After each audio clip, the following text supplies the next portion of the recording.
നീലാജലാശയത്തിലേശുവനമേറ്റൊരു നീലത്താമര വിരിഞ്ഞു.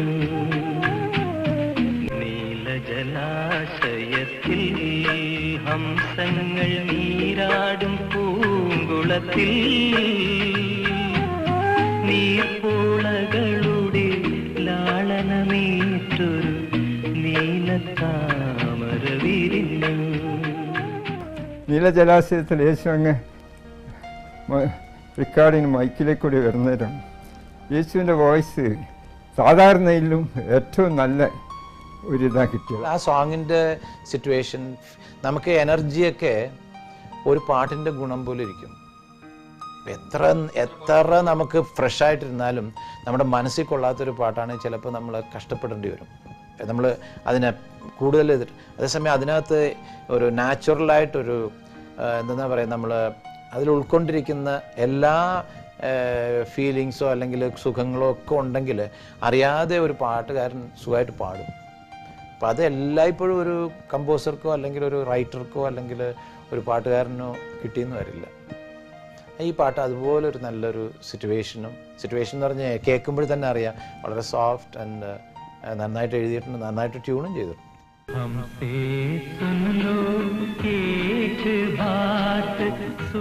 മലയാളത്തിനു പുറമെ മറ്റു ഭാഷകളിലും ഉമ്മറിന്റെ ഈണങ്ങൾ യേശുദാസ് അനശ്വരമാക്കി.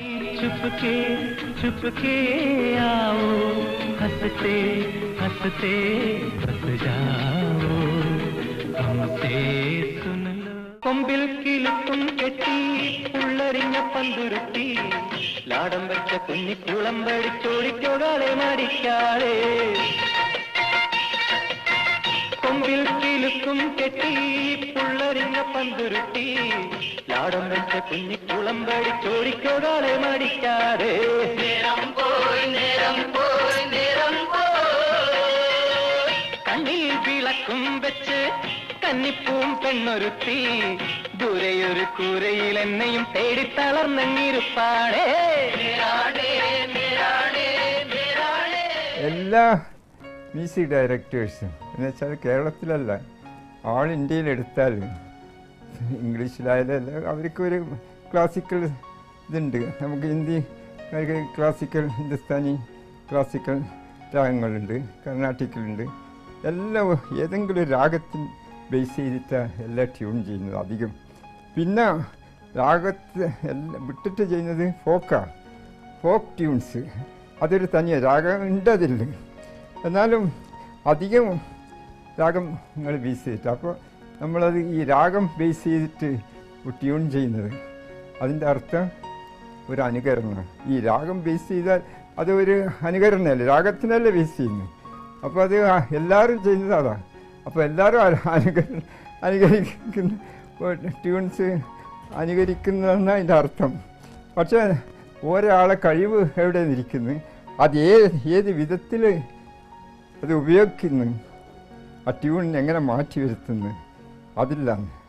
അതിൽ എനിക്ക് പറയാനുള്ളത് ദേവരാജ മാസ്റ്റർ, ദക്ഷിണമൂർത്തി, രാഘവൻ മാസ്റ്റർ, ഇതെല്ലാം നമ്മളെ കൂട്ടത്തിൽ ഏറ്റവും കഴിവുള്ള സംഗീത സംവിധായകരാണ്.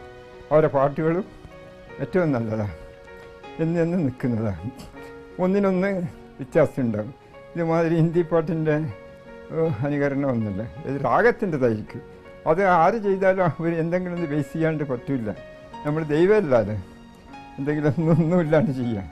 മനുഷ്യനായാൽ അത് വരും, അനുകരണം ഉണ്ടാവും. അതാണ് ഞാൻ വിശ്വസിക്കുന്നത്. ഞാൻ ചെയ്യുന്നതും അങ്ങനെ എന്തെങ്കിലും ഒന്ന് ബേസ് ചെയ്ത് ഏതെങ്കിലും രാഗം ഇല്ല വേറെ എന്തെങ്കിലും ബേസ് ചെയ്തിട്ടാണ് ചെയ്യുന്നത്. അങ്ങനെയാണ് എൻ്റെ വിശ്വാസം. എല്ലാവരും ചെയ്തിട്ടുള്ളതും അങ്ങനെ. അതങ്ങനെ അനുകരിക്കാത്ത ആരും ഇല്ലയെന്നാണ് ഞാൻ വിശ്വസിക്കുന്നത്.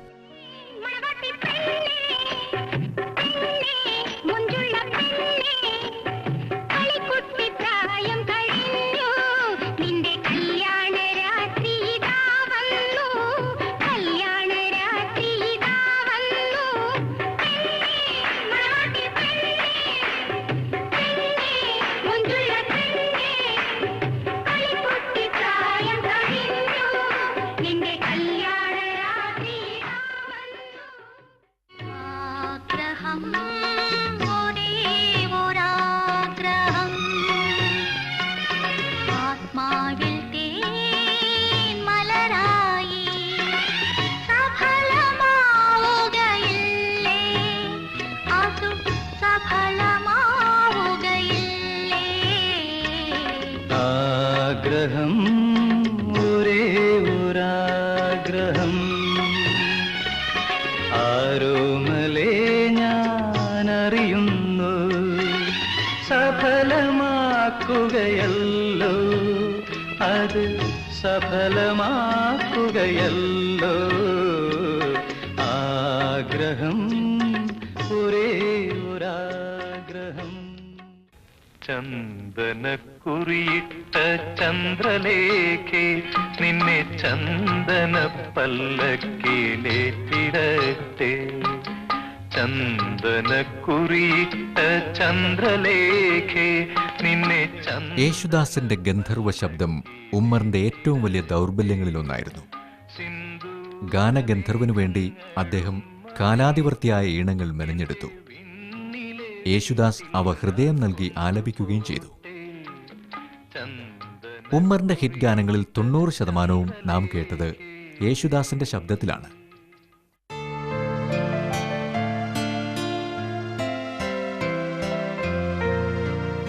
സിനിമയുടെ തിരക്കുകളിൽ സ്വയം നഷ്ടപ്പെടുമ്പോഴും ഉമ്മർ ജന്മനാടിനെ മറന്നില്ല.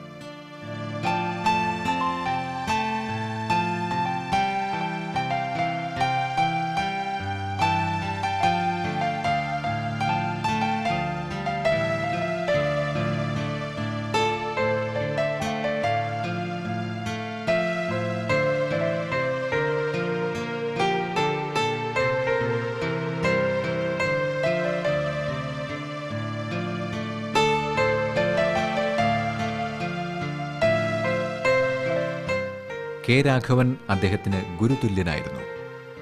കണ്ണൂർ രാജൻ ഉറ്റ സുഹൃത്തും.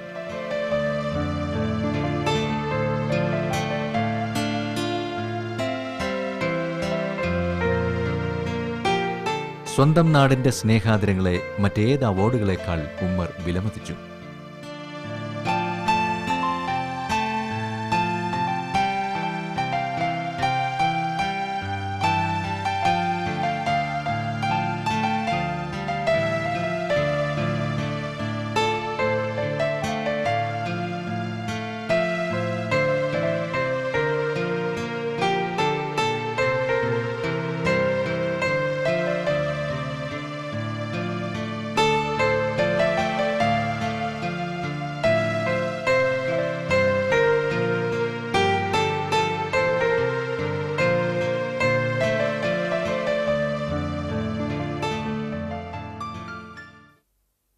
മൂന്നര പതിറ്റാണ്ട് നീണ്ട സിനിമാ ജീവിതത്തിൽ 200ഓളം ചിത്രങ്ങൾക്ക് സംഗീതം പകർന്നു എ.ടി. ഉമ്മർ.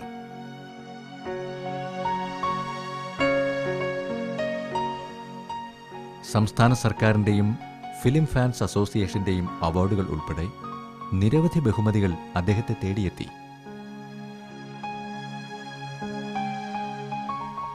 ചലച്ചിത്ര ഗാനരംഗത്തെ സമഗ്ര സംഭാവനയ്ക്കുള്ള സംസ്ഥാന സർക്കാരിന്റെ പ്രത്യേക സർട്ടിഫിക്കറ്റും അദ്ദേഹത്തിന് ലഭിച്ചു.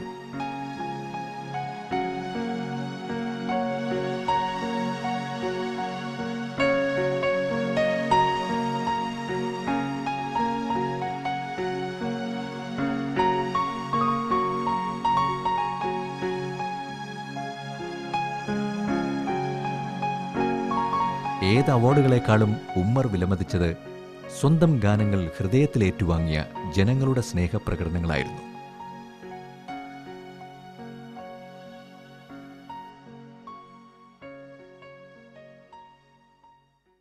നിന്നെ പുണരാൻ നീട്ടിയ കൈകളിൽ വേദനയോ വേദനയോ നിന്നെ തഴുകാൻ പാടിയ പാട്ടിലും വേദനയോ വേദനയോ നിന്മന്ദഹാസവും നിൻമുഗ്ധരാഗവും. സംഗീതം എന്നും ഉമ്മറിന് ലഹരിയായിരുന്നു. നിന്നെ പുണരാൻ നീട്ടിയ കൈകളിൽ. ഈ വീടിന്റെ അകത്തളത്തിലിരുന്ന് ഹാർമോണിയത്തിൽ എത്രയോ ഈണങ്ങൾക്ക് ജന്മം നൽകിയിരുന്നു ഉമ്മർ. ഇന്ന് ഇവിടെ അദ്ദേഹത്തിന്റെ മരിക്കാത്ത സ്മരണകളിൽ മുഴുകി ജീവിക്കുകയാണ് ഭാര്യ അഫ്സത്തും മകൻ അമർ ഇലാഹിയും. ദേവരാജനും ബാബുരാജും രാഘവനും ദക്ഷിണാമൂർത്തിയുമെല്ലാം തിളങ്ങി നിന്ന കാലഘട്ടത്തിൽ കടന്നുവന്ന് സംഗീതത്തിൽ സ്വന്തമായ പാത വെട്ടിത്തെളിച്ച് ആസ്വാദക ഹൃദയങ്ങൾ കീഴടക്കിയ ഉമ്മർ 2001 ഒക്ടോബർ 18 കഥാവിശേഷനായി. മലയാളികൾ എക്കാലവും മൂളുന്ന മധുരമായ ഒരു ഈണമായി അദ്ദേഹം ഇന്നും നമുക്കൊപ്പമുണ്ട്.